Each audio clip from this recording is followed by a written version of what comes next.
우리 오늘 우리에게 주시는 말씀은 사무엘상 15장 22절 23절 말씀입니다. 사무엘상 15장 22절 23절 말씀 두 절이니까는요, 우리 한 목소리로 속도를 맞추어서 같이 한번 읽도록 하겠습니다. 사무엘상 15장 22절 23절 말씀, 구약성경 433페이지 정도 되겠습니다. 자, 우리 하나님 말씀을 한번 한 목소리를 같이 읽겠습니다. 시작. 사무엘이 이르되 여호와께서 번제와 다른 제사를 그의 목소리를 청종하는 것을 좋아하심 같이 좋아하시겠나이까.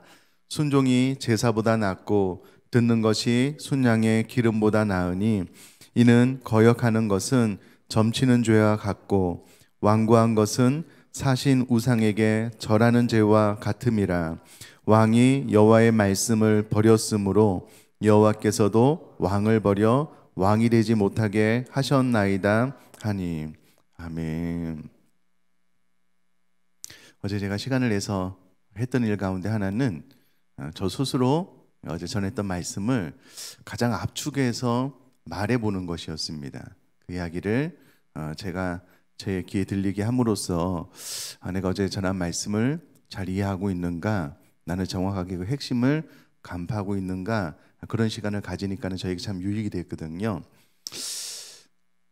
같이 한번 해볼까요? 제가 한 10초에서 한 30초 정도 시간을 드릴 테니까 그냥 머릿속으로 어제 내가 들었던 말씀의 핵심이 무엇인지 요약해서 자기 언어로 자기 귀에 들릴 정도로 한번 말을 한번 해보도록 하겠습니다. 진짜 해보셔야 됩니다. 시작. 해보셔야 그냥 머릿속으로. 하나님께서 핵심은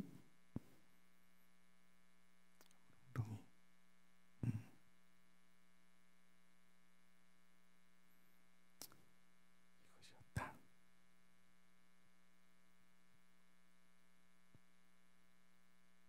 네, 감사합니다. 제가 보니까 많은 분들이 그 핵심을 잘 이야기를 하시고요. 간혹 한두 분은 어제 뭐 들었지? 대부분 그 핵심을 잘 이야기를 하시는데요. 제가 간단하게 요약을 하자면 하나님께서 무에서 유를, 무질서에서 질서를 이루셨는데요. 특별히 7일간 온천한 만물을 창조하시고 하나님께서 그 모든 피조물들이 창조 목적대로 잘 운영되는 것을 보시고 하나님께서 보시기에 심히 좋았다라고 말씀을 하셨습니다. 특별히 모든 창조 세계를 잘 다스리고 통치할 수 있는 하나님의 대리 통치자로서 사람을 만드시고요. 그 사람에게 하나님의 인격과 지혜, 명철, 총명, 능력을, 통찰력을 주심으로 그 사람이 가장 먼저는 자기 자신과 이 모든 세상을 다스리고 통치하게 하셨습니다. 그런데 제자들의 모습을 보니까는요, 큰 광풍 앞에, 그 환경 앞에 제자들의 마음이 무너져 내리고 흔들렸는데 오히려 예수님은 너무 평온하게 그 환경 앞에 대처함으로 조정실에 대한 이야기도 잠깐 드렸는데요. 우리 사람은 내면 세계의 질서가 잘 잡히면 외부의 환경과 관계없이 안연함을 누릴 수 있다. 그러므로 내면의 세계를 잘 정리하는 것이 중요하다. 어제 이런 말씀을 드렸습니다. 오늘은 쫓겨다니는 사람, 부름받은 사람, 원입니다. 특별히 쫓겨다니는 사람에 대해서 좀 말씀을 드리려고 하는데요. 여러분, 우리가 어제 말씀을 기억을 한다면 기억을 해야 될 것이 무엇이냐면, 여러분, 우리 사람은 하나님의 인격대로, 형상대로 지어져서요, 나 자신뿐만 아니라 이 모든 세상이 하나님께서 창조하신 목적 그대로 운영될 수 있도록, 살아갈 수 있도록 다스리는 능력을 우리 사람에게 주셨다라는 겁니다. 그리고 이 모든 것 헤아려서 수고하는 모든 이와 같은 일들을 통하여서 기쁨을 누리는, 낙을 누리는, 행복을 누리는 복을 주셨습니다. 이것이 우리가 어제부터 시작해서 이번 한 주간 내내 기준이 되어야지 됩니다. 그러므로 내가 내 자신과 내 삶을 통해서 내 가족들, 우리 교회 식구들, 이 세상을 그 하나님께서 주신 목적대로 삶을 살아갈 수 있도록 잘 돕고 섬기고 다스리지 못한다면 어떻게 보면 우리들의 내면 세계의 질서가 바로 잡히지 못한 것이고요. 그것에서 이미 이탈하게 된 것이다 라고 생각을 하시면 좋겠습니다. 정상적인 삶이 무엇이냐면, 그러니까 웨스트민스터 소교리 문답에 의하면 사람의 제일 되는 목적이 무엇이냐면 하나님을 영화롭게 하고 영원토록 그분을 즐거워하는 것인데, 이것에서 이탈된 삶이 정상적이지 않은 삶이다 라고 생각을 하시면 좋겠습니다. 자, 그러면 정상적인 삶에서 이탈한 사람을 쫓겨다니는 사람이다라고 이야기를 할 수가 있는데, 쫓겨다니는 사람에게 나타나는 특징 중에 하나가 무엇이냐면, 쫓겨다니지 않는 사람, 부름받은 사람은요, 자기 자신뿐만 아니라 이 세상을 잘 다스리고 통치하고 하나님께서 창조하신 목적 그대로 잘 살아갈 수 있도록 돕는 역량이 그 안에 있습니다. 그런데 쫓겨다니는 사람은 돕기는커녕 자기 자신의 내면 세계의 질서도 잘 세워지지 않음으로 인하여 자기 자신도 잘 다스리지 못해요. 그러면 여러 가지 현상이 있는데, 스트레스 지수를 보면 내가 쫓겨다니는 사람인가 부름받은 사람인가 라는 것을 알 수가 있습니다. 여러분, 최근 들어 우리 사회에 가장 많은 사람들이 가장 많이 하는 이야기 중에 하나가 무엇이냐면 스트레스입니다. 이 스트레스가 해결이 잘 안 되고요, 요 근래 들어서 만성 피로를 고백하는 분들이 많으셔요. 그러면 과거에 비해서 우리들의 노동 시간이 더 많아졌는가? 그렇지 않습니다. 여러분, 획기적으로 줄어든 거 잘 아실 겁니다. 저는 1972년생이거든요. 1월 23일에 태어났는데요.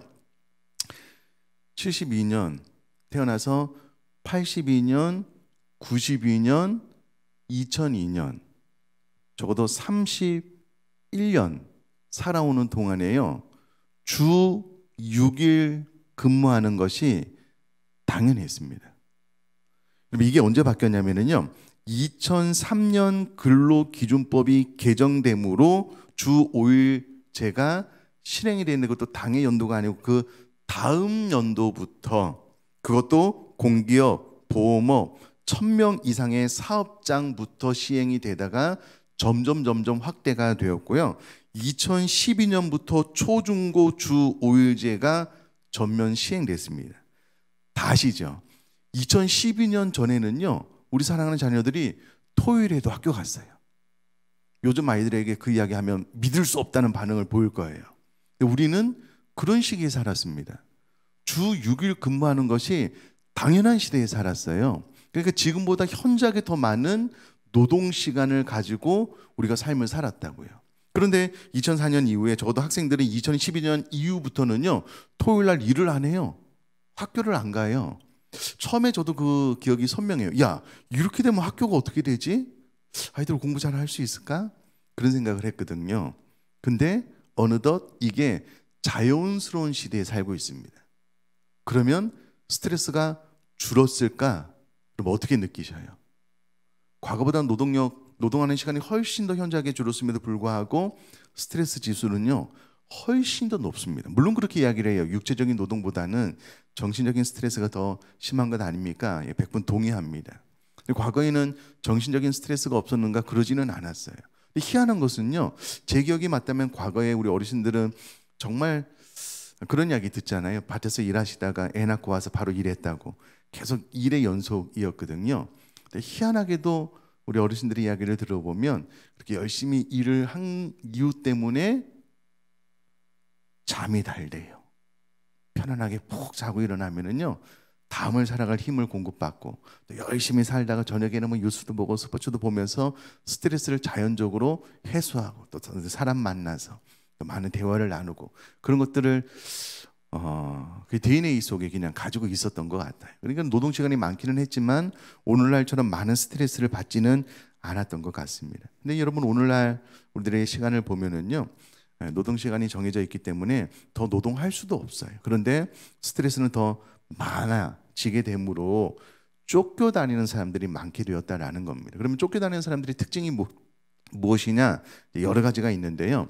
여러분, 이렇게 생각을 하시면 안 됩니다. 내면 세계의 질서가 무너진 사람들은 히키코모리, 은둔자처럼 집에서 틀어박혀서 정상적인 삶을 잘 못하는 그런 사람들이지 않을까? 시간 관리를 잘 못하니까 패배자처럼 그런 삶을 사는 사람들 아닐까? 아니요, 그렇지 않습니다.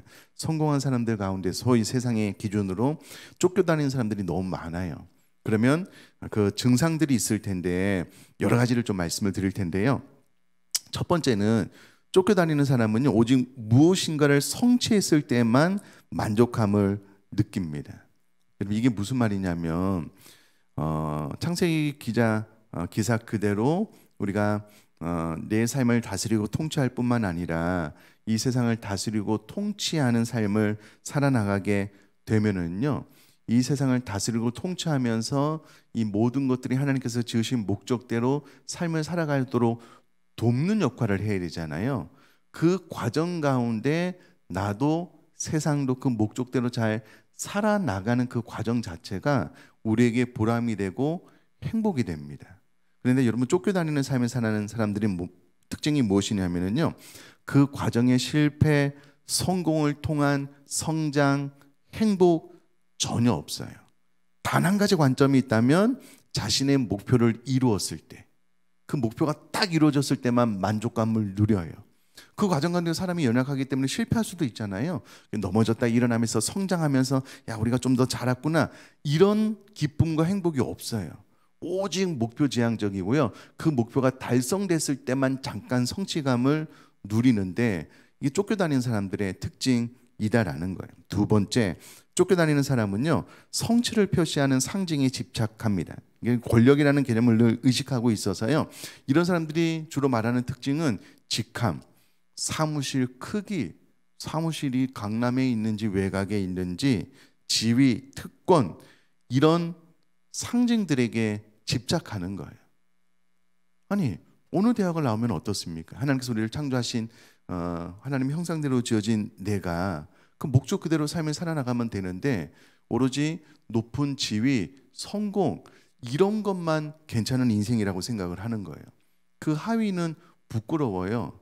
이게 이제 쫓겨다니는 사람들의 특징이다라는 거예요. 세 번째는, 쫓겨다니는 사람은 보통 고삐 풀린 팽창욕에 사로잡혀 있습니다. 계속해서 성공, 확장, 이것만 생각을 하는 거예요. 1번이랑 비슷하죠. 그 과정은 없어요. 그러면 우리 인생 가운데 많은 부분을 놓치는 거예요. 이게 이제 쫓겨다니는 사람들의 특징입니다.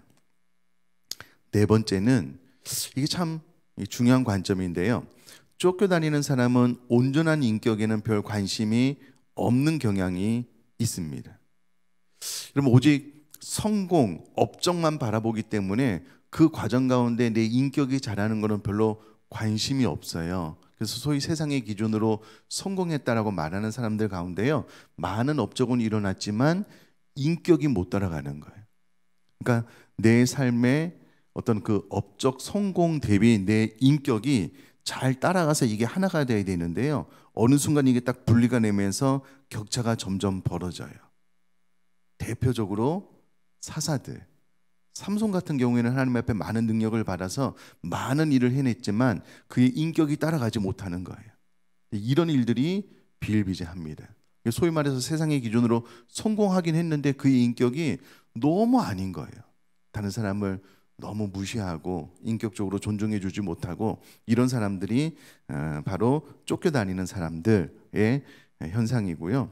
안타깝게도 내면의 인격이 외적인 활동과 보조를 맞추고 있는지 자문해 볼 시간이 없기 때문에 이게 점점 격차가 벌어지게 된다라는 겁니다. 다섯 번째는, 쫓겨다니는 사람은요, 대인관계 기술을 닦는데 신경을 쓰지 않습니다. 그러니까 창조기사의 원리에 보면 다른 사람을 그 하나님께서 창조하신 목적 그대로 삶을 살아갈 수 있도록 옆에서 잘 돕고 섬기고 이야기를 듣고 어떻게 효과적으로 좀 도울 수 있을까 자꾸 이제 충고 권면도 해줘야 되는데요, 이런 시간을 통하여 대인관계 기술이 점점 자라날 수밖에 없거든요.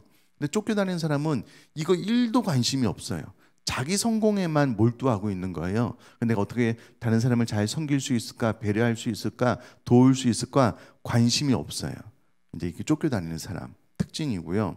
여러분, 이것이 가정 안에 일어나면 심각합니다. 남편은 자기 취미생활밖에 관심이 없어요.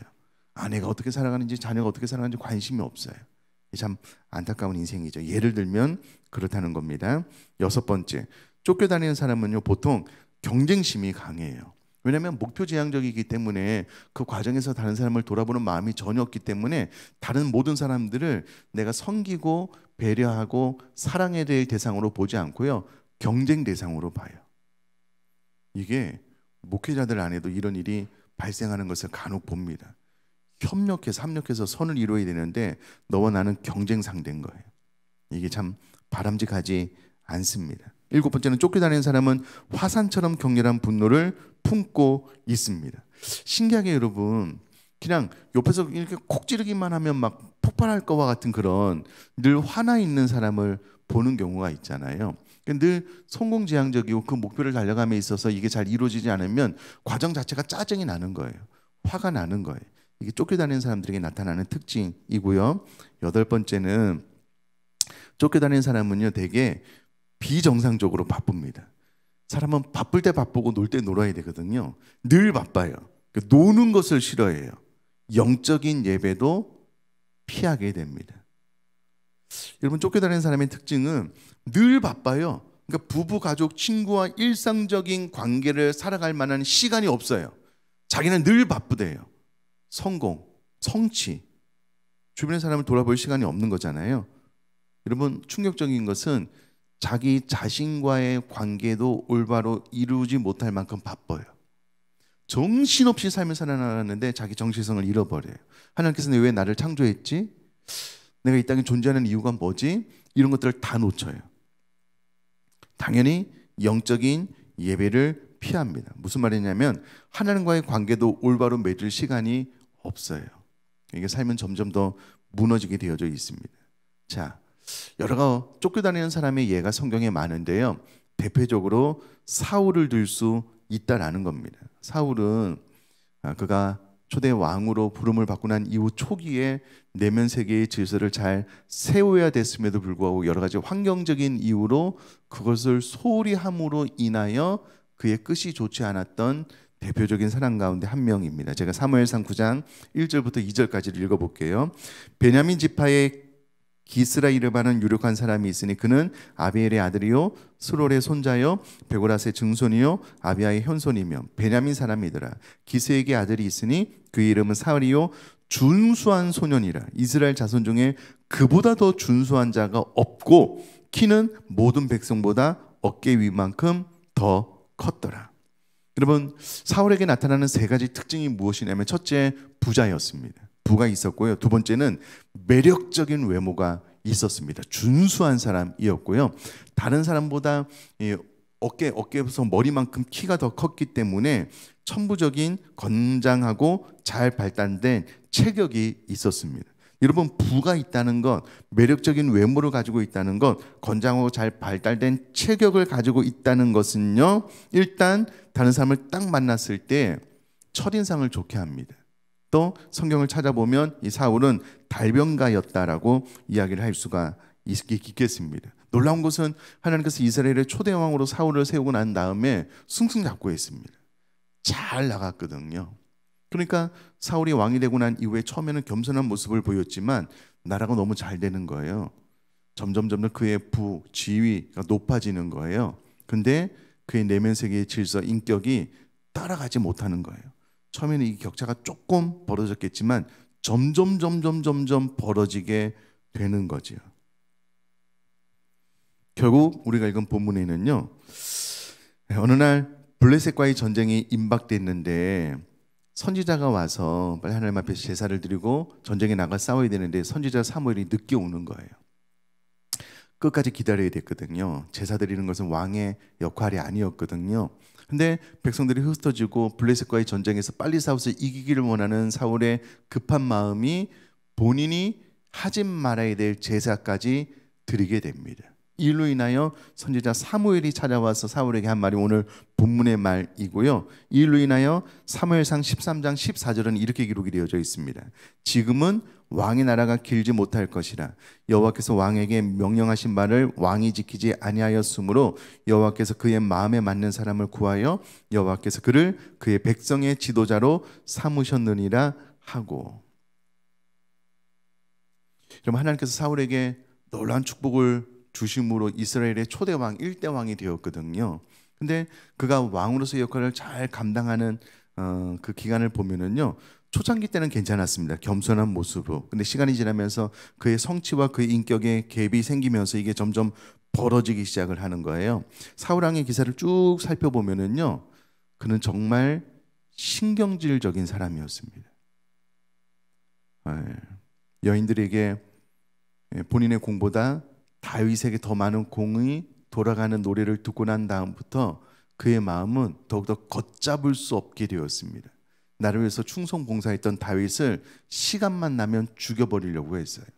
여러분, 충성된 신하가 있는데 창을 들어서 바로 던져서 죽이고 싶은 마음만큼 그의 마음은 절제되지 못했습니다.